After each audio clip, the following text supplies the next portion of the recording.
ರುದ್ರ, ಹೇ ರುದ್ರ, ಯಾರಿದ್ದೀರಿ ಮನೆಯಲ್ಲಿ? ಯಾರು? ಓಹೋ, ನೀವಾ? ನಮ್ಮ ಮನೆಗೆ ಯಾರು ಅತಿಥಿಗಳು ಬಂದಿರಬಹುದು ಅಂತ ನಾನು ತಿಳಿದುಕೊಂಡಿದ್ದೆ. ಆದ್ರೆ ನಮ್ಮ ಮನೆಯ ಬಾಗಿಲಲ್ಲಿ ಬಂದ ನಿಂತದ್ದು ನನ್ನ ಬೆಣ್ಣಿಗೆ ಬಿದ್ದ ಬೇತಾಳದ ಭೂತ. ಹೇ ಮಾತೆ, ಮತ್ತೊಬ್ಬರ ಮನೆಗೆ ಬರಲು ನಿನಗೆ ನಾಚಿಕೆ ಆಗುವುದಿಲ್ಲವೇ? ನಿನ್ನ ಬುದ್ಧಿ ಶುದ್ಧವಿದೆ ತಾನೇ? ಮಾತನಾಡು ಮಾತೇಶ್, ನಾನು ನಿನ್ನನ್ನೇ ಕೇಳ್ತಾ ಇರೋದು.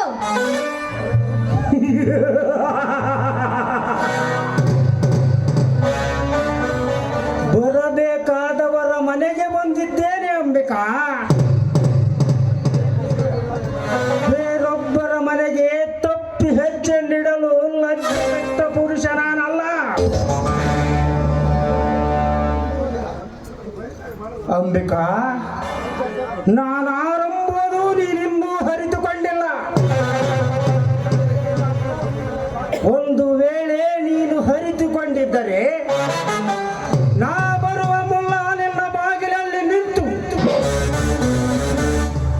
ನನ್ನನ್ನು ಸ್ವಾಗತ ಮಾಡಿಕೊಳ್ಳುತ್ತಿದ್ದೆ ಅಂಬಿಕಾ. ಅಂಬಿಕಾ, ತಿಳಿಯಲಾರದು ಇನ್ನೂ ನಿನ್ನ ದುರ್ದೈವ. ಅಂದರೆ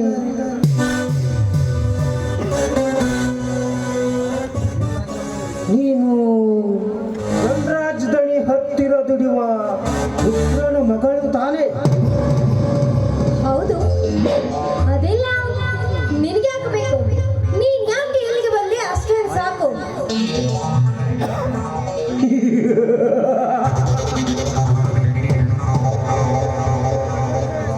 ಬರಬೇಕೆಂದು ಬಯಸಿ ಬಂದವನು ನಾನಲ್ಲ ಅಂಬಿಕಾ. ಬರುವ ಅವಶ್ಯಕತೆಯನ್ನು ತಂದೊಡ್ಡಿದವನು ನಿನ್ನ ತಂದೆ. ಅಂದ್ರೆ ಏನರ್ಥ? ನಾನು ಈ ಊರಿನ ಧನರಾಜ್ ದಣಿ ಏಕೈಕ ಪುತ್ರ. ಮಹಾಂತೇಶ್ ದಣಿ ನಾನೇ. ನೀನು ನೀನು ಧನರಾಜ್ ದನಿ ಮಗ ಮಹೇಶ? ಹೌದು.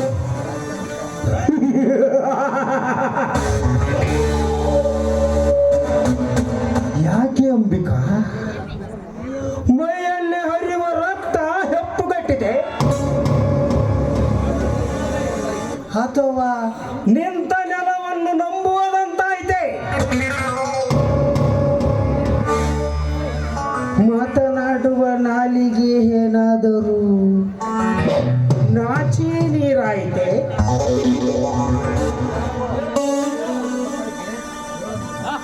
ಹೇಳು ಅಂಬಿಕಾ, ಹೇಳು. ನಾನು ನಿನ್ನನ್ನು ಪ್ರೀತಿಸಿದ್ದು ತಪ್ಪಾಯ್ತು. ತಪ್ಪಾಗಿಲ್ಲ. ನಿನ್ನನ್ನು ಕಂಡು ನನಗೆ ತುಂಬಾ ದುಃಖವಾಗ್ತಾ ಇದೆ. ಯಾಕೆ? 10 ಜನರಿಗೆ ಬುದ್ಧಿ ಹೇಳುವ ಶಿವ ಶರಣರ ಮಠದಲ್ಲಿ ಪಾಠ ಹೇಳುವ ಗಿಳಿ ಹುಟ್ಟಿಲ್ಲ. ಎಲುಬು ತಿನ್ನುವ ನಾಯಿ ಹುಟ್ಟಿದಲ್ಲ ಅಂತ ತುಂಬಾನೇ ವ್ಯಥೆ ಆಗ್ತಾ ಇದೆ. ಲೇ ಅಂಬಿಕಾ, ನಾಲಿಗೆ ಸ್ವಲ್ಪ ತೋಟೆಯಲ್ಲಿರಲಿ. ಮನ ಬಂದಂತೆ ಮಾತನಾಡಿದ್ದೆ ಆದರೆ ನಿನ್ನ ದೇವರೆಂದು ನನಗಿಂದ ಮಾತನಾಡಬೇಕಾಗುತ್ತದೆ. ನಾನಾರಂಭುವುದನ್ನು ಹೊರತುಕೊಂಡು ಮಾತನಾಡು. ನಿನ್ನಂತ 10 ಜನರಿಗೆ ಅನ್ನ ಹಾಕುವ ಪುಣ್ಯವಂತರ ಮನೆತನ ನನ್ನದು. ನಾನೇನಾದರೂ ಮನಸ್ಸು ಮಾಡಿದರೆ ಅಂಬಿಕಾ, ನಿನ್ನಂತ 10 ಹೆಣ್ಣು ತಂದು ಸಾಲಾಗಿ ನಿಲ್ಲಿಸಬಲ್ಲ ಶಕ್ತಿ ನನ್ನಲ್ಲುಂಟು.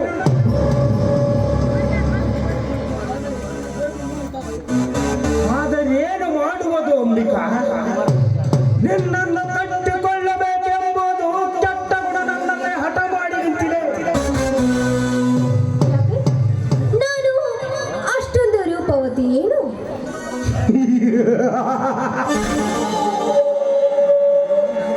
ಅಂಬಿಕಾ, ನಿನ್ನ ರೂಪ ಲಾವಣ್ಯ ನನ್ನನ್ನು ಮೂರ್ಖನನ್ನಾಗಿ ಮಾಡಿಬಿಟ್ಟಿದೆ.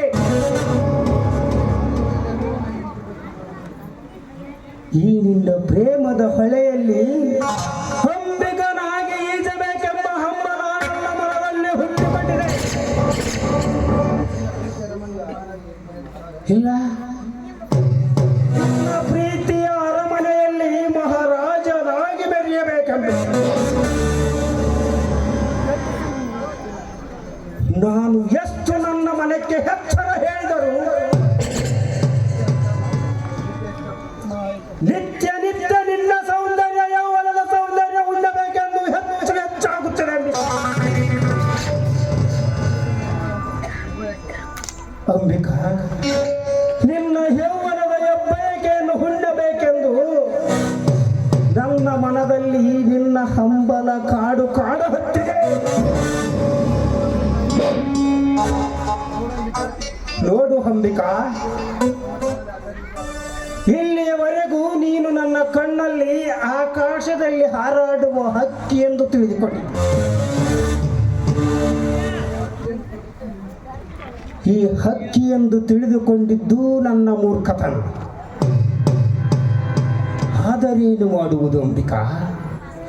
ದಕ್ಕಲಾರದ ಈ ಹಕ್ಕಿಯ ಗೂಡು ನನ್ನ ಮನೆಯ ಪಕ್ಕದಲ್ಲಿದೆ ಎಂದು ನಾನು ಅರಿತುಕೊಂಡಿರಲಿಲ್ಲ.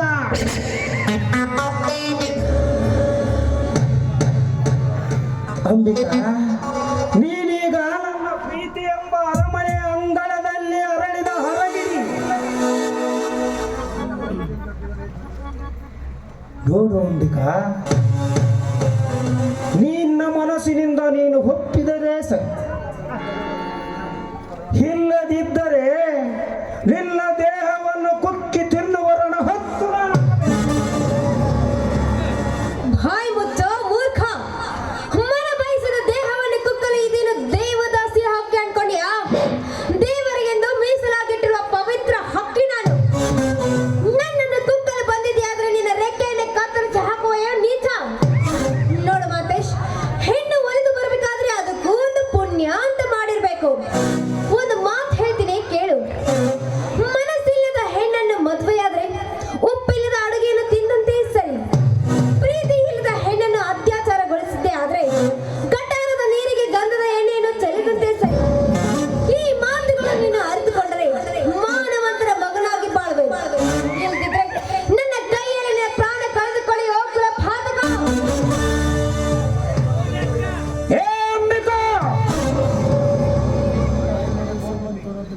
ಬಾಯಿಗೆ ಬಂದಂತೆ ಬೊಗಳಿದ್ದೆ, ಆದರೆ ನನ್ನ ಕೋಪದ ಪಿತ್ತ ನೆತ್ತಿಗೆ ಇರುತ್ತದೆ. ನೀನು ಎಷ್ಟೇ ಉಪದೇಶ ಹೇಳಿದರೂ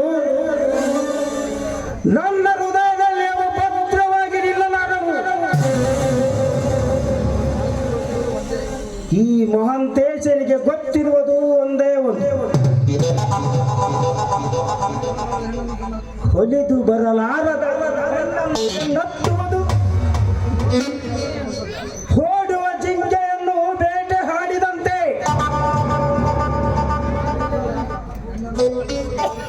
ಹೆಣ್ಣನ್ನು ಮೋಹಿಸದಿದ್ದರೆ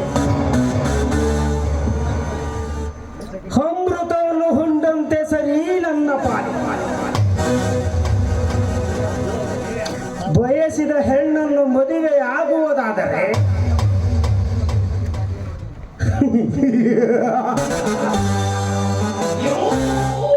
ಕುದುರೆಯನ್ನು ತಂದು ರಥಕ್ಕೆ ಕಟ್ಟಿ ಚಾಟಿಯಿಂದ ಹೊಡೆದು ಒಳಗಿಸುವುದಷ್ಟು ಸಂತೋಷ ನನ್ನ ಪಾಠ. ಅಂಬಿಕಾ, ನನ್ನ ನಿನ್ನ ಮಾತುಗಳು ಮುಂದುವರಿದಂತೆ ನಮ್ಮಿಬ್ಬರ ನಡುವೆ ವೈರತ್ವ ಬೆಳೆಯುತ್ತಿದೆ. ವೈರತ್ವ ಬೆಳೆದಂತೆ ವಿರಸವೂ ಉಂಟಾಗುತ್ತದೆ. ವಿರಸ ಹುಟ್ಟಿದರೆ ಸರ್ವನಾಶಕ್ಕೂ ಮೂಲವಾಗುತ್ತದೆ. ಸರ್ವನಾಶವಾದರೆ ಯಾರಿಗೂ ಪ್ರಯೋಜನವಾಗಲಾರದು. ಅಂಬಿಕಾ, ಈ ಸಮಯದಲ್ಲಿ ನಾವಿಬ್ಬರು ಸರಸವಾಡಿದರೆ ಅದು ಎಷ್ಟೊಂದು ಉತ್ತಮ ಎಂದು ನಿನಗೆ ಎಚ್ಚರಿಕೆ ಕೊಡುತ್ತೇನೆ. ಹೌದಾ? ಹೌದು ಅಂಬಿಕಾ. ಮಿಸ್ಟರ್ ಮಹಾಂತೇಶ್, ನಾನು ನಿಮ್ಗೊಂದು ಪ್ರಶ್ನೆ ಕೇಳ್ತೀನಿ, ಉತ್ತರ ಕೊಡ್ತೀರಾ? ಕೇಳಿ ಅಂಬಿಕಾ. ಕೇಳಂತೆ. ಮಾನವನು ಹೊಟ್ಟೆ ಹಸಿದಾಗ ಹೊಟ್ಟೆಗೆ ಏನ್ ತಿಂತಾನೆ?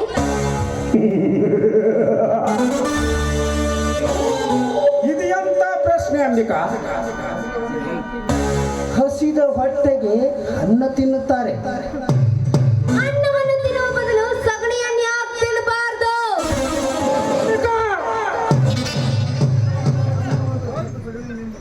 ಹಸಿದವನು ಅನ್ನವನ್ನು ತಿನ್ನುತ್ತಾನೆ ವಿನಃ ಈ ಸಗಣಿಯನ್ನು ಎಂದು ತಿನ್ನಲಾರ.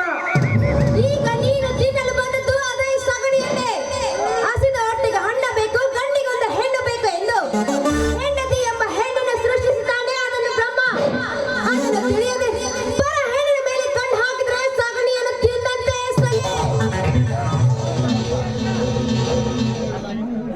ಲೇ ಅಂಬಿಕಾ, ಸಾಕು ನಿಲ್ಲಿಸು ನಿಜ ವೇದಾಂತವಂತ.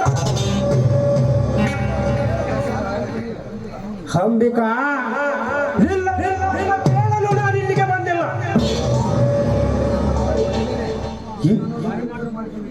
ಈಗ ನಾನು ಒಂದೇ ಒಂದು ನಿರ್ಧಾರ ಮಾಡಿಕೊಂಡು ಇಲ್ಲಿಗೆ ಬಂದಿದ್ದೇನೆ. ಎರಡರಲ್ಲಿ ಒಂದಾಗಬೇಕು. ಏನಾಗ್ಬೇಕು?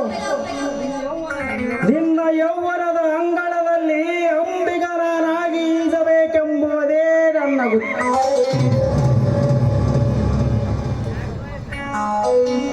ಇಲ್ಲ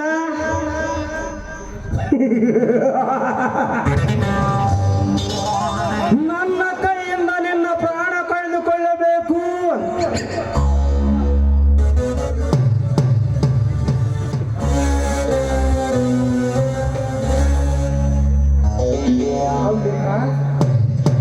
ಇವತ್ತು ಯಾರ ಬಾಲಿನಲ್ಲಿ ದುರಂತ ಕಾದಿದೆ ಎಂಬುದು ಕಾದು ನೋಡಬೇಕಾಗಿದೆ.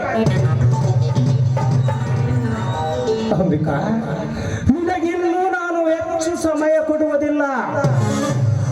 ಸ್ವಲ್ಪ ವಿಚಾರಿಸಿ.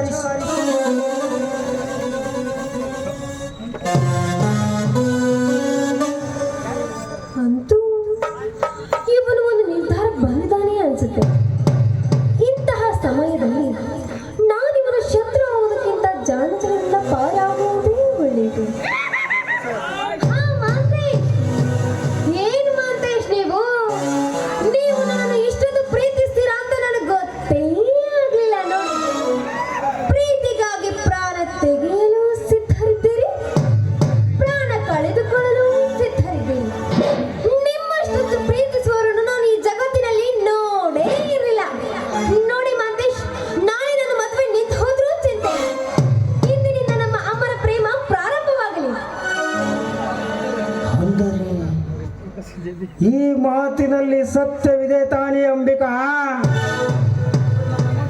ಇದರಲ್ಲಿ ಏನು ಮೋಸವಿಲ್ಲ ತಾನೇ? ಏನು ಮೋಸನ? ಮೋಸ ಮಾಡಿದ್ರೆ ಮತ್ತೆ ನಿಮ್ಮಷ್ಟು ಪ್ರೀತಿಸುವವರು ಸಿಗ್ಬೇಕಲ್ವಾ ಮಾಂತೇಶ್? ಹಾಗಾದರೆ ಪ್ರಾರಂಭವಾಗಲಿ ನಮ್ಮೀರ್ವರ ಪ್ರಣಯದಲ್ಲಿ.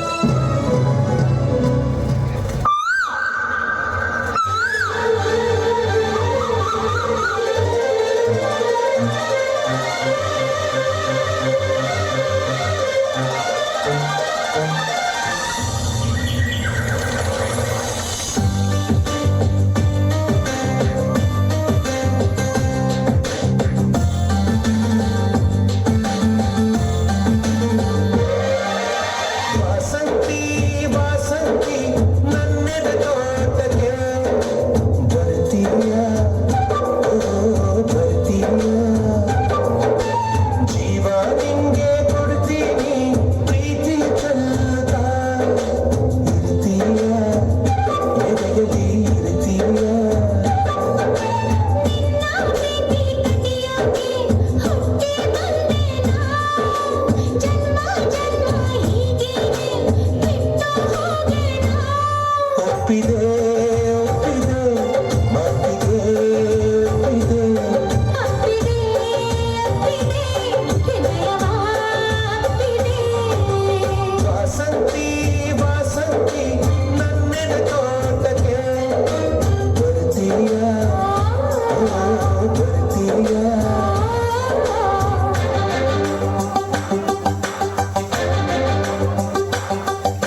ವಾಸಂತಿ ವಾಸಂತಿ ನನ್ನೆದ ತೋಟಕ್ಕೆ ಬರ್ತೀಯ ಬರ್ತೀಯ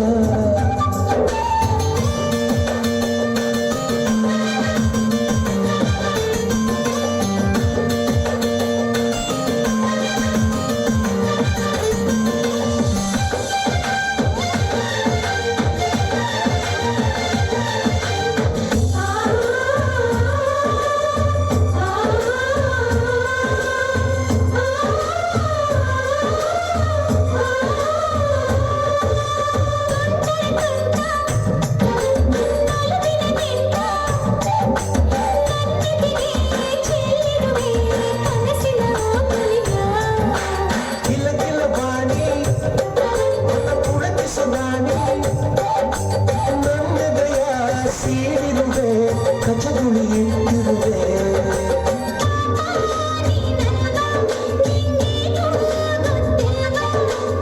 ಇನ್ನೂ ಮುಗಿದಿಲ್ವ ನಿನ್ ಕಾಟ ತಪ್ಪಲ್ವ ಸಂಭ್ರಮ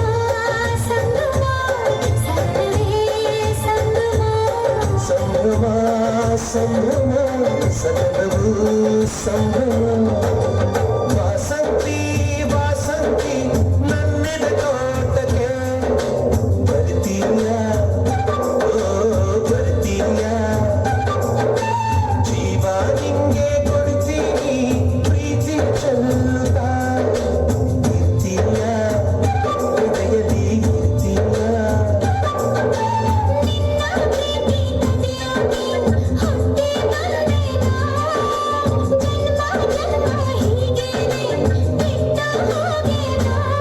ಒಪ್ಪಿದೆ ಒಪ್ಪಿದೆ ಮಾತಿಗೆ ಒಪ್ಪಿದೆ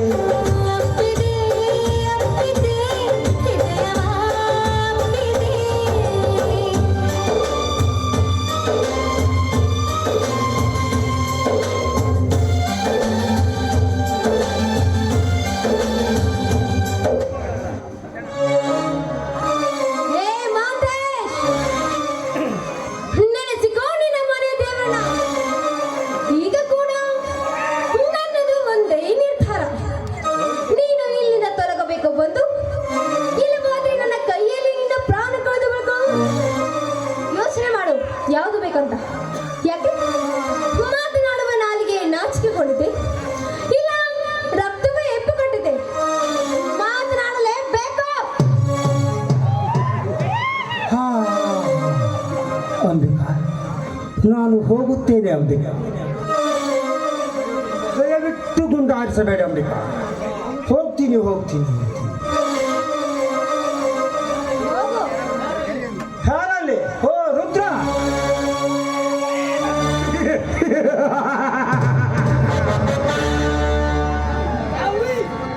ಅಂಬಿಕಾ, ಈಗ ಯಾರು ನೆನೆಸಿಕೊಳ್ಳಬೇಕು ಅವರವರ ಮನೆಯ ದೇವರನ್ನು.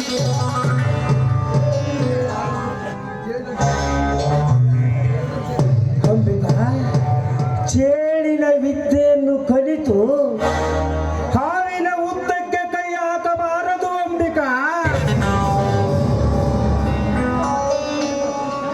ಎಷ್ಟಾದರೂ ನೀನು ಒಂದು ಹೆಣ್ಣು. ಹೆಣ್ಣಿನ ಬುದ್ಧಿ ಮೊಣಕಾಲು ಕೆಳಗೆ ಎನ್ನುವ ನಾಡು ನುಡಿಗೆ ನೀನೇ ಸಾಕ್ಷಿ.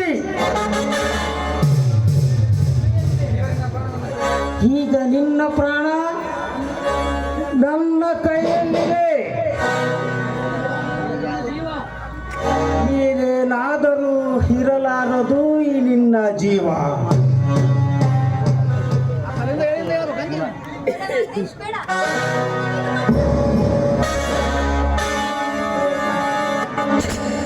ಬೇಡ ಮತ್ತೇಶ್ ಬೇಡ.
ಅಂಬಿಕಾ, ಬಹುದಿನದ ಅಂಬಲವನ್ನು ನಾನು ಎಂದು ಗೆದ್ದುಕೊಂಡಿದ್ದೇನೆ. ಅಂಬಿಕಾ, ನಿನ್ನ ಯೌವನದ ಒಳೆಯಲ್ಲಿ ಅಂಬಿಗನಾಗಿ ನಿನ್ನ ಶೀಲವನ್ನು ಮುಟ್ಟಿದ ಮೊದಲನೆಯ ಪುರುಷನ